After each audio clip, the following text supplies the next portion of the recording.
of the committee, right? Yes, ma'am. Kasi ayoko yung mga makulit labas-pasok. Shit. I'm sorry. I apologize for that. I mean, that's what I mean. I mean, people are just moving along. Sorry, I'm just...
No, I'm very happy when I do the foreign relations hearings. Oh, sorry. Can someone pick up the plastic paper or whatever, plastic thing down there? It's not the fault of Attorney Paras. No. I'm very finicky about these things. First, we don't serve bottled water. Bottled water is bad for the environment. Everybody should bring their jugs, and that's part of my committee advisory. If you don't have, that's okay, but you have your glasses, and this is not distilled. Distilled is bad for the health. What do you call this water? Filtered, yes. Second, yes, we will not starve you. We allow you to eat. We will serve what you will eat. Ano ba? Saging masaba? Right? And I hope you don't use plastic bags, okay? Yeah. And as I said, all phones in mute, please. And can we, for the third time, can we have a page who will follow my rules to please lock the door? Yes. And no Facebook Live yet until we start the committee. My rules, it should have been said by the ComSec. Okay?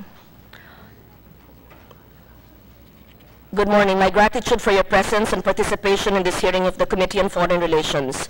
We will discuss the following agreements: the Framework Agreement on Partnership and Cooperation between the Republic of the Philippines and the European Union and its member states.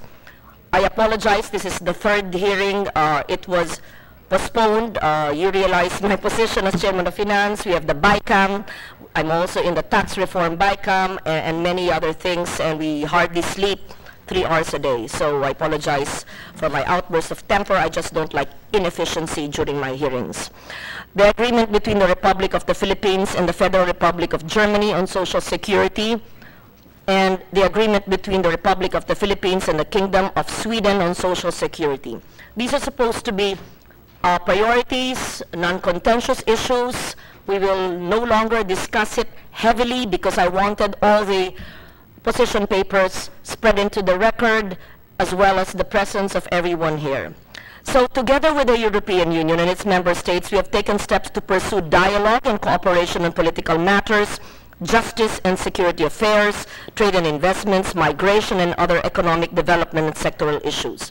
Anchored in a long-established partnership and shared values since 1964, the agreement will function as a general framework of relations between the Philippines and the EU. And this is very important to me to show that our ties with the EU have not changed. And in fact, the fact that this has been ratified by the President this year, correct, DFA? February of this year, means that we are not just supportive, but we maintain our close ties with the individual member states of the European Union and the EU as a group of nations. So let me just put that on record. That is my personal and a committee position. Whatever statements are made should not be taken out of context, and I fully respect the President's positions, and all foreign policy, of course, emanates from the head of state. I am the chairman of the Foreign Relations Committee. I have my personal beliefs and advocacies, and the fact that it has been ratified by the President, it is my duty to hear it and to concur in its ratification. And I'm confident, and I assure you, that this will be ratified before the Christmas break. This is important to me personally, and as Senator, and as Chair of the Foreign Relations Committee, and as a citizen of our nation that values our relations with Europe. So if someone disagrees with me, you can say so, but I'm sure no one will disagree. Meanwhile, the agreement between the Philippines and the Federal Republic of Germany on Social Security aims to improve the administration and social security benefits for Filipinos working in Germany. Germany is another very important nation that has helped the country in more ways than one. I don't have to state that. Is there anyone representing who will speak for the Social Security agreement with the German? It will be the FA as well. Okay. And lastly, the agreement on Social Security between the Republic of the Philippines and the Kingdom of Sweden intends to contribute to equality of treatment, allow the exportability of benefits, improve processing of claims, and eliminate dual coverage. So we will first start to discuss the EU-Philippine PCA, followed later by the SSA. So thank you very much to all our resource persons. We will abbreviate the explanations which are contained in your position papers submitted. We do the PCA first. May we just hear, please, from the Foreign Affairs Department and the DOF. So, Yusek Abelia, welcome to the DFA. Asek Tan, I think, will speak on behalf of the DOF. And everyone else can just concur. And if there's any opposition, just raise your hand. I will respect you. But no matter what you say, I will ratify this. So, you can just say a small bit, Yusek. Sayang naman po ang ganda niyo ng boses at ang inyong maginoong dating. Opo. And then we will hear from Ambassador Yesen. Please don't say anything controversial so that we will... just kidding. Yes. So, ganun po. Opo. Mahaba pa ho? Four short pages. Okay, sure. Honorable members of the Senate Committee on Foreign Relations and my colleagues in government. Good morning. The Framework Agreement on Partnership and Cooperation between the Philippines and the European Union PCA, upon its entry into force, shall provide an overarching framework for promoting PH and EU relations, as well as reflect our broad and deep partnership. At present, only a 1980 executive agreement serves as basis for our relationship, which is reflective of our relationship 37 years ago. But such a relationship has changed considerably since then. I only wish to take this opportunity to inform Your Honor that the PCA's entry into force will not necessitate the introduction of any new legislation, as it does not create any new legal commitment, and the language is couched in general terms. The process for the negotiation, signing, and ratification of the PCA has taken both parties 13 years and counting. The idea of the PCA was first broached in 2004 when the EU proposed to upgrade its relations with ASEAN and its member states. Preliminary talks were held in 2006 and 2008, and formal negotiations finally began in 2009. Representatives from many government agencies were represented in the negotiating team. There were a total of 7 rounds of negotiations, which led to the initiating of the PCA in 2010, its signing on 11 July 2012 by the then Secretary of Foreign Affairs Albert F. Del Rosario and High Representative of the EU for Foreign Affairs and Security Policy, Lady Catherine Ashton. The PCA espouses cooperation on political, economic, social, and development issues and allows both parties to address issues and challenges in a more coherent and sustainable manner through regular dialogue. In the absence of the PCA, the only official dialogue mechanism that we have is an ad hoc PH-EU Senior Officials Meeting, SOM, and its working groups. The last PH-EU SOM was held in July, and previous to that in 2013. Issues of concern to either PH or EU are being discussed in an ad hoc and compartmentalized manner. With the PCA, discussions on these issues would take place in a clearly defined and institutionalized mechanism, that is, a joint committee and its subsidiary bodies. So, Your Honor, the PCA highlights the comprehensive nature of the PH-EU partnership, covering 41 areas of cooperation ranging from justice and security, human rights, promotion of sustainable social and economic development goals, poverty eradication, combating terrorism and illegal drug use and trafficking, migration and development, to environmental protection and combating climate change. In preparing the ratification package for the PCA, the DFA sought and received the concurrence of 30 government agencies. Your Honor, as mentioned, upon its entry into force, a joint committee composed of PH and EU representatives at senior official level will be established. The joint committee will set out the priorities within the framework of cooperation. It will also be considered as the authority should there be any divergence in the application or interpretation of the agreement. It will also monitor and oversee the proper functioning of the agreement. The joint committee shall meet not less than every 2 years and is empowered to establish subcommittees or specialized working groups on specific areas of cooperation outlined under the PCA. In the interagency convened by the DFA on 11 August 2017, possible specialized working groups on education, labor, and health were initially identified. Each party to the joint committee, any divergence with the application or interpretation of this agreement. Each party may refer to the joint committee of any divergence with the application or interpretation of this agreement. Should a dispute arise on any of the issues covered by the agreement, the PCA provides that both parties shall resort to dialogue with the joint committee with a view to seeking a mutually acceptable solution. It is also equally important to underline that the PCA was also negotiated precisely to reflect the principle of mutual consent. Your Honor, considering the historical, political, and economic ties between the PH and the EU and its member states, it is only fitting that this be reflected in a framework agreement in the form of the PCA. For example, on the economic front, the overall exports of the EU comprise 14.9% of total Philippine merchandise exports, amounting to 4.38 billion euros in the first half of 2017. This represents an increase of 35.8% compared to the same period last year. The EU is now the second largest export partner, the Philippines behind Japan, for the first half of 2017. The entry into force of the PCA will also bolster our status as a beneficiary country under the EU's generalized scheme of Preference Plus and serve as a framework for negotiating a free trade agreement with the EU. In addition to trade, the Philippines shall also benefit from the entry into force of the PCA by opening up a definite institutional channel for regular dialogue on issues of mutual interest. Specialized working groups on any of the 41 sectoral areas identified in the agreement could easily be set up in this regard, whether on the issue of trafficking of illicit substances, environmental protection, disaster risk mitigation and management, development cooperation, migration, education, counterterrorism, maritime labor, education and training, transport and human rights, and so forth, provided that both parties agree to do so.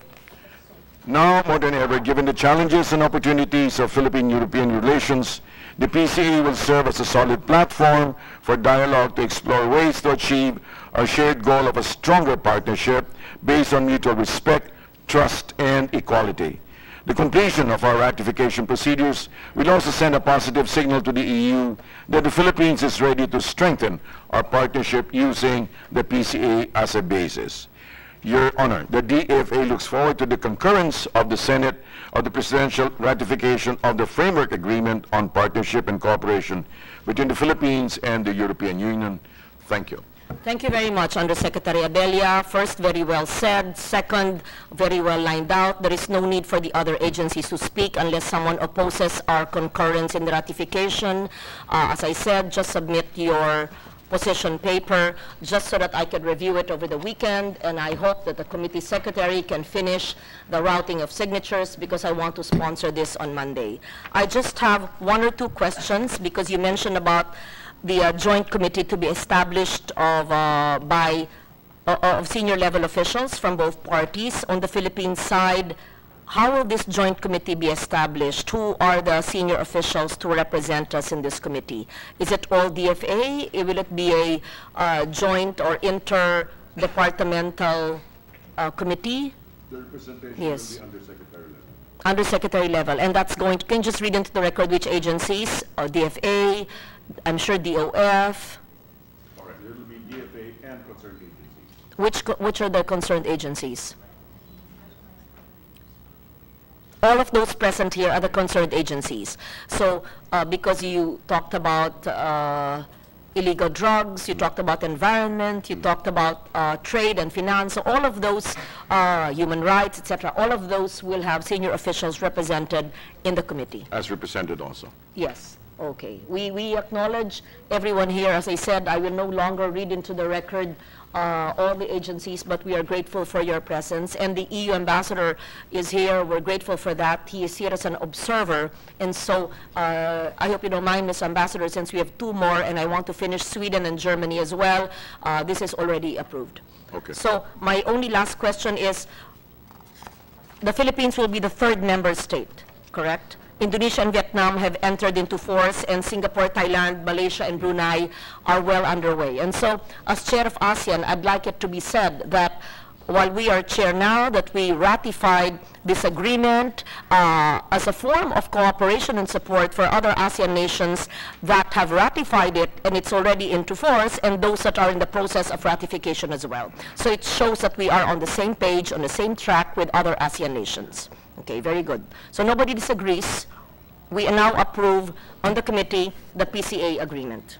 We now proceed with the Philippine, Sweden, and the Philippine, Germany Social Security. Just very briefly, read the benefits, and we will agree in 2 minutes. Unless someone disagrees. But even if you disagree, we will pass this. Okay. All right.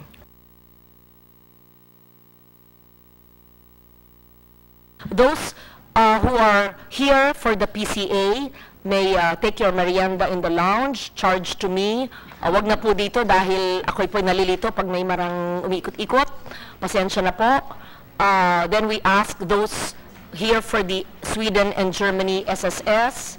I am not sure if you're happy or disappointed that I hold my hearings fast. We just have to be efficient because there's so much work. Ang importante, ang bottom line ay napasa po natin. Salamat. We recognize Senator Cynthia Villar, who is joining me for the SSS ratification. Okay. Thank you, Ambassador. Oh, let's have a photo with the Ambassador. Okay, with the Senate. Pakitabi lang to, pakitabi. Wala tayong photographer, gisingin. Lagi mabagal.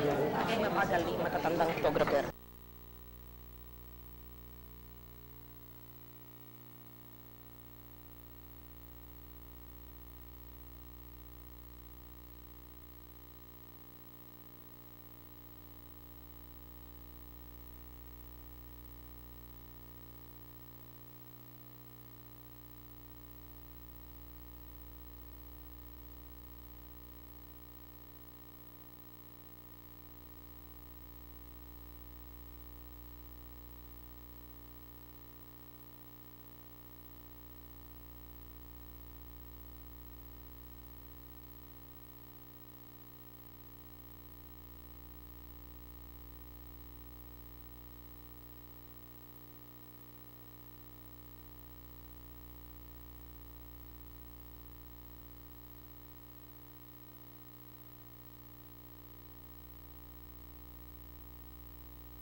Hi, we're back here. We recognize Senator Cynthia Villar. We proceed first with the SSS with Germany. Just a brief statement, please, from Yusek Abella. There's no controversy about this.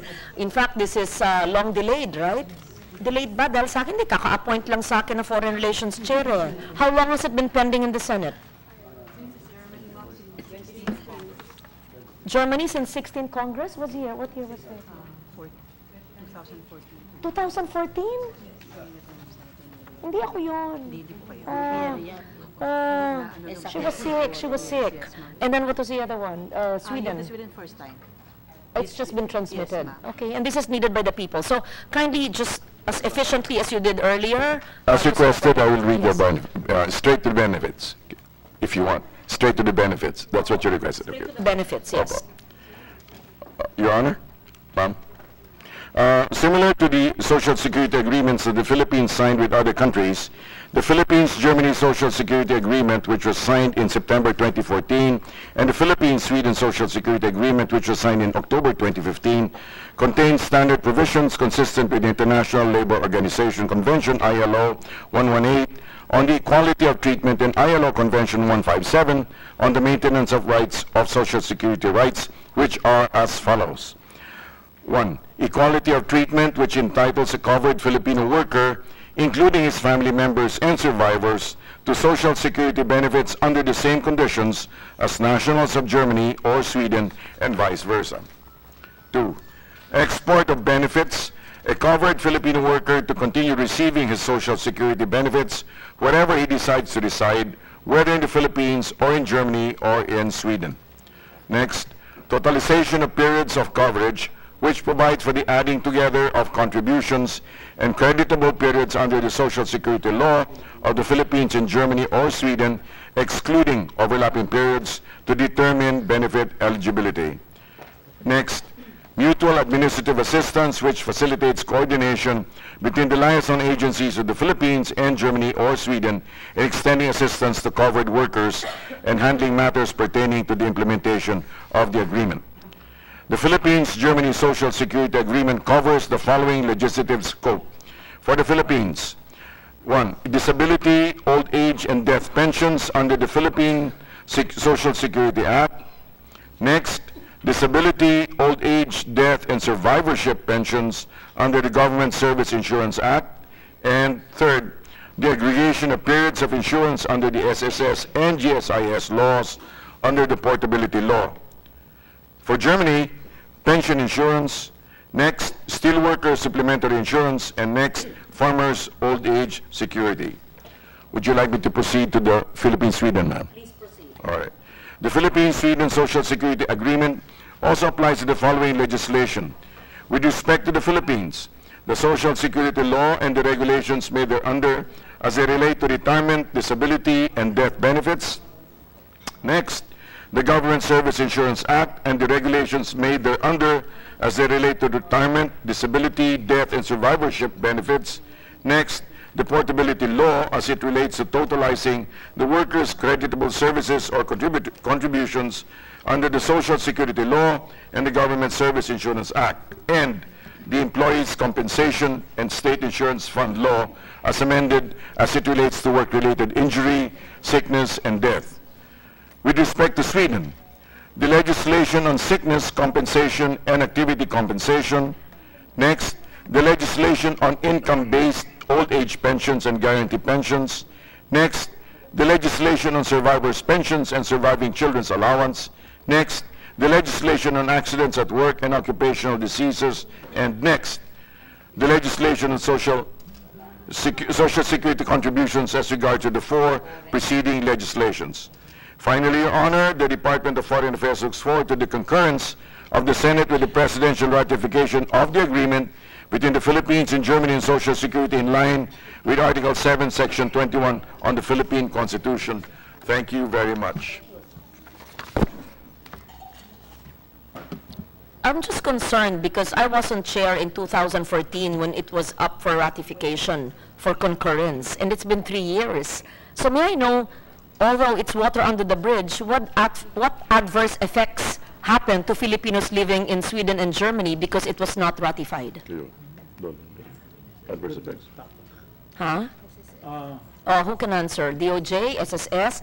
Ano po ang masamang nangyari o walang nangyari na hindi natin inaksyonan ito? Yes po. Yes, ma'am. This agreement is what we call the totalization agreement. For example, you are an employee in the Philippines. In order to avail of retirement, you have to pay 40, for example, 40 contributions, 40 monthly contributions. Example lang yun. Now, if you're not able to, and then, you were only able to pay 20 dahil nag-abroad ka. Pag abroad mo, pumasok ka sa isang kumpanya sa Sweden, naghulog ka din doon. But, ang gagawin ngayon, under this agreement, itatak. And then, kung tapos, kung naabot yung 40, you can claim partial dito sa Philippines, partial sa Sweden. Without this agreement, wala. That's why I asked our ComSec to check what are the other spending. I'll put it on record, or I told her earlier, what else are the pending with other countries because I want to finish it this year. Okay, wala na. With Sweden and Germany. I just want to make sure. Attorney Bautista. So lahat ng mga bansa na may Pilipino, kailangan gawin natin ito. Good morning, Madam Chair. Oo, sayang. There is one pending pa po, the one we recently also signed with Luxembourg. It's for, I think, for ratification by the President. Opo. And then, Madam Chair, if I may add for... So, Yusik Abella, kayo na po in charge. Malapit naman kayong Presidente. Papirmahin na po nyo para matransmit na po sa Senado. Pagka-transmit po, paalam sa amin kaagad, alam ni Comsec para po ma-actionan. Okay, ano pa pong pending? That will be the last, Madam President. Kayo sa lahat ng bansa na may Pilipino. Yes po. We're pushing one with Cyprus, Madam Chair, and also one with Greece. Yung mga bansang maraming Pilipino? One is Italy po. But the problem is Italy because of the financial problem. China? China, we have initiated Russia? Russia, medyo malit lang po yata ang population. Konti lang yun. Sa Middle East, yeah. Middle East, ma'am, the problem with Middle East, they do not cover our Philippine workers. So we have to undertake the voluntary. Sige, yung mga low-lying fruit na lang, yung maraming Pilipino at yung mga willing na bansa. Yes. Gawin nyo, paspasan nyo. Yes. Kawawan mga Pilipino. Madam, okay. Yes, regarding yung concern niyo po na these agreements not having been concurred in by the Senate, when you go in Europe, they give so much premium with regards to social security. Meaning, if a Filipino illegally enters into any European country and obtains work, definitely he or she will be covered under their legislation. The same case also in the Philippines, we have a mandatory coverage, meaning a Swedish or German national working illegally. Thank you. And, kaya ba natin mag-sponsor sa Monday? Monday, papasa natin to. Pero, hindi abot ang third reading kasi 3 days. So, ang third reading niya sa January. Papasa natin on second reading. Correct? Okay. Thank you.